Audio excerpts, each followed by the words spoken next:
Hola, el día de hoy les voy a hablar nuevamente sobre la crisis migratoria en el norte de Chile, particularmente en la comunidad de Colchane, esa comunidad pequeña aymara en la frontera con Bolivia, que ha sido noticia en los últimos días.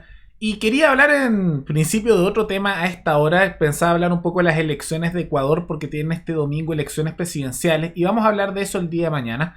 Pero quise cubrir este tema nuevamente porque ha tenido un nuevo avance, en particular que el gobierno de Chile decidió enviar al ejército a la frontera para hacer controles migratorios.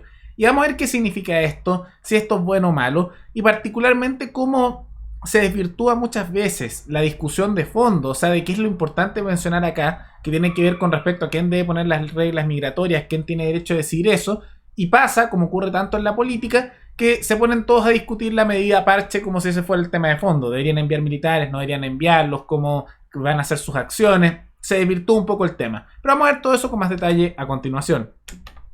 ¿Qué ocurrió? Que en particular se hizo una autorización por parte de la Contraloría que permitió que el gobierno enviara al ejército de Chile a la frontera para controles migratorios. Como dice aquí, la Contraloría tomó razón de un decreto emanado del gobierno para ampliar las facultades de las Fuerzas Armadas en los límites del país. ¿Y qué se supone que es lo que van a hacer? Y después vamos a ver si esto es bueno o no, etc. La idea de esto es que en razón de la crisis que se dio en Colchane, donde básicamente había un colapso que se estaba dando en ese pequeño pueblo, en esa pequeña comunidad, porque se ve que cerca de 2.300 venezolanos habrían ingresado ilegalmente a través del desierto desde Bolivia y llevado por esto que llaman los coyotes, que son personas que los llevan en el desierto. Y habría ocurrido esa situación y habría colapsado el pueblo porque la comunidad de Colchane no tiene una población de más de 1.500, 1.600 personas. Y algunos me comentaron que al parecer el pueblo donde habrían llegado no tendría más de 400 personas, sino que la comunidad entera de Colchane sería como de 1.600, entonces aún más crítica la situación. Y se habrían dado ingresos a la propiedad de personas, se habrían tomado viviendas, incluso en las noticias de la TV abierta se habló de este tema y mostraron entrevistas de mujeres ahí, de señoras, que contaban cómo ingresaron a sus casas por la fuerza, que son casas bastante precarias en todo caso, y les robaron sus cosas. Y vale la pena decir antes que ondemos la situación que si alguien ingresa o intenta ingresar a tu casa por la fuerza, sea extranjero, sea nacional, me da lo mismo si es venezolano, chileno, si es del norte, del sur, es alemán, es una agresión.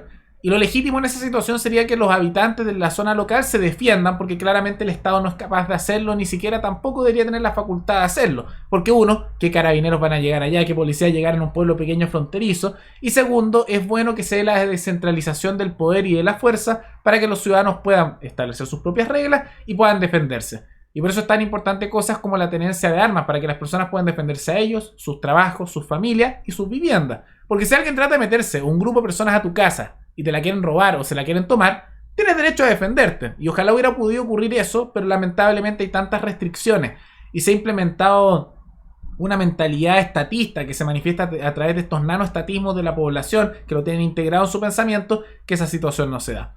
Pero eso es una tangente. Entonces, en razón de toda la crisis que se está dando ahí, se envió al ejército y la pregunta es por qué, si ya temas de migratorios se han hablado en el pasado.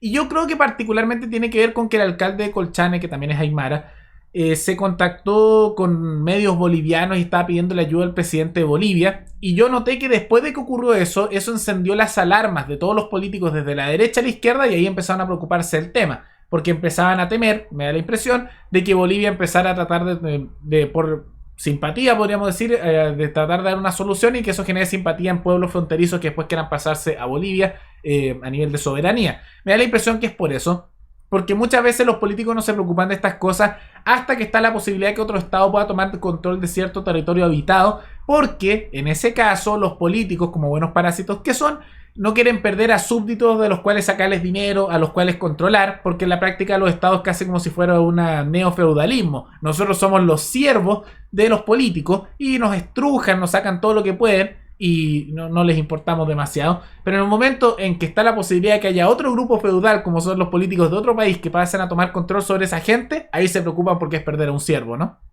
Y en parte es por eso. Y se envió finalmente al ejército y ahora van a hacer controles fronterizos. En la práctica van a hacer controles fronterizos, eso es lo que se autorizó. La pregunta es si esto es bueno o malo. Y si sirve de algo o no. Y más allá de si es bueno o malo, yo creo que es más bien un saludo a la bandera más que ser un tema que arregle el problema de fondo. Porque insisto, ahora todos se están enfocando en esto como si la discusión fuera esto lo principal. Y la pregunta es ya, ¿tienes militares en la frontera? ¿Va a cambiar algo? La ley es la misma. Las órdenes a nivel de ingreso y salida son las mismas. Y yo pregunto, ya tienes a los militares en la frontera. Suena bonito para algunos, a otros les molesta, pero ¿cambia algo? Yo diría que no. No puedo evitar recordar cuando fue el estallido y posteriormente en un momento se declaró el toque de queda y salieron los militares a las calles. ¿Se acuerdan de eso? Y no cambió nada. Muchos pensaban, va a haber disparo, va a pasar algo. Y fue como tener a los carabineros en la calle. No fue muy distinto, excepto que había de repente militares y con su equipamiento en las calles. Pero lo que hacían era en la práctica lo mismo que lo que hacía la policía. No cambió demasiado, no fue muy distinto. Y yo recuerdo que en su momento la gente más de derecha estaba molesta porque decían están humillando a los militares. Y había gente más de izquierda que se burlaba porque decían, mira, si da igual, es como lo mismo. Y aquí pasa un poco algo similar. Suena fuerte, ¿no? Están enviando a los militares. Ya, pero ¿va a cambiar algo? Probablemente no. Entonces yo siento que es solo para tal vez un factor de intimidación para aquellos que vengan de afuera cuando vean militares. Pero más allá de eso no veo que sería muy distinto en cómo se controla el tema migratorio. Eso es un tema. Y segundo, eso desvía esta situación porque estos son como medidas parche. La discusión de fondo. De quién debería estar determinando las leyes migratorias y en realidad en otros ámbitos. Yo siento que muchas veces los políticos hacen estas medidas parche para que la gente crea que está bien de que, no, de un poder central se va a controlar esto, o vamos a enfocarnos en esta discusión ahora sobre esta medida parche en vez de hablar del tema de fondo.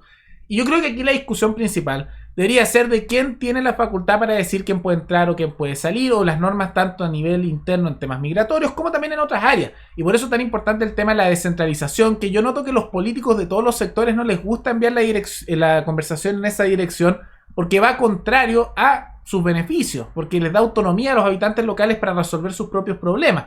Y voy a repetir algo que dije en el video del día de ayer sobre este tema, que si esto dependiera de los habitantes locales, de esa, podríamos decir, de Colchane, o incluso de las distintas regiones, estos problemas yo estoy seguro que se habrían solucionado hace mucho tiempo, porque como les afectan directamente, habrían llegado a una solución, de una manera u otra, porque les afecta. Pero como todo se decía en Santiago y en Valparaíso por políticos de manera centralizada, y muchos no quieren descentralizar porque dicen, no, esto es un solo país, así que cómo vamos a dejar que la gente tome sus propias decisiones a nivel local, eso sería antipatriota.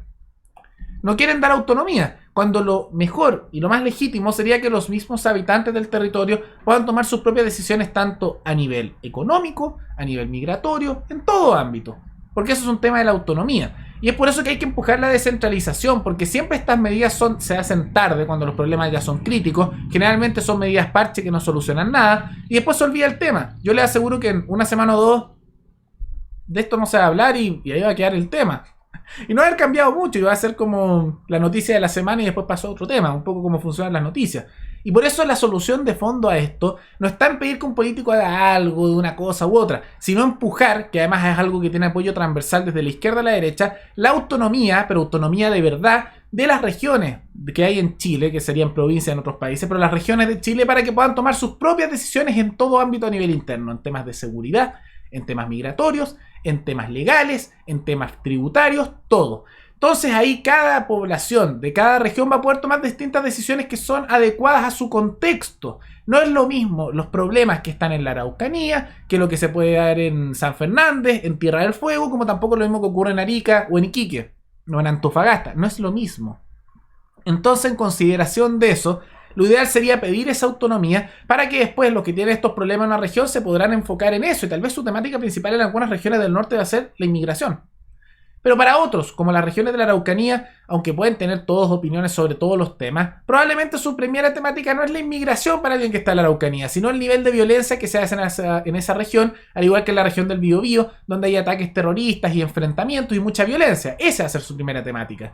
Y si usted está en Magallanes, Probablemente su primera preocupación ahora va a ser el tema que están quebrando miles de trabajos y las cuarentenas y el precio de algunos recursos naturales como la madera. Y si usted está en Isla de Pascua, son otros los problemas. Por eso que se tiene que dar la autonomía. Y yo creo que esa autonomía debe ser exigida por los mismos habitantes de esos territorios, pidiendo que puedan decidir tanto de cuáles son los impuestos que quieren poner, sus propias regulaciones, sus propias políticas migratorias, si así lo desean, y también sus propias políticas de seguridad. Y yo les aseguro que rápidamente los distintos problemas locales, que los conocen mejor que nadie los que viven allí, se resolverían rápidamente. De una manera u otra, tanto el conflicto en la Araucanía se resolvería probablemente por los mismos habitantes, con sus propios recursos, pagados con su propio dinero, no con el resto del país, y lo mismo en el tema migratorio en el norte, suma y sigue. Por eso hay que empujar la autonomía. Y es por eso que hay que impulsar, y esto es más allá de si uno es de izquierda o derecha, autonomías similares a lo que tenían en Suiza y que siguen teniendo, donde cada zona, allá lo llaman cantones, aquí sería región, tiene primero plebiscitos de democracia participativa en los cuales los mismos ciudadanos son los que proponen y votan las leyes que quieren aplicar, ya no depender de políticos parásitos, sino de la voluntad soberana de los habitantes del territorio, y que se pague con el mismo dinero y con los mismos recursos de los que habitan el territorio. Tú decides las políticas donde tú vives y lo pagan los que viven allí. Porque si no puedes caer en situaciones críticas y terribles como las de Argentina, donde hay políticos locales, no hay decisión por parte ciudadana, y después deciden gastar y lo tiene que pagar además el gobierno central, que después se endeuda y genera un problema millonario. Entonces esa es la discusión de fondo. Los problemas se solucionan con autonomía, porque así se van a solucionar rápido. Yo les aseguro que esto va a ser por políticos santiaguinos visto y se va a hablar esta semana. Y la próxima semana o subsiguiente se acabó el tema. Vamos a pasar a otra cosa. Es que Pamela Giles dijo esto, es que Jadwe hizo esto otro. Ah, no, es que está lloviendo en Santiago. Y ahí va a quedar. Ahí está la solución. Pero de todas maneras, ¿qué piensan ustedes? ¿Debería ser la solución por parte de los habitantes locales que deciden si es mayores facultades para abrir la frontera, cerrar más, decisión de cada uno?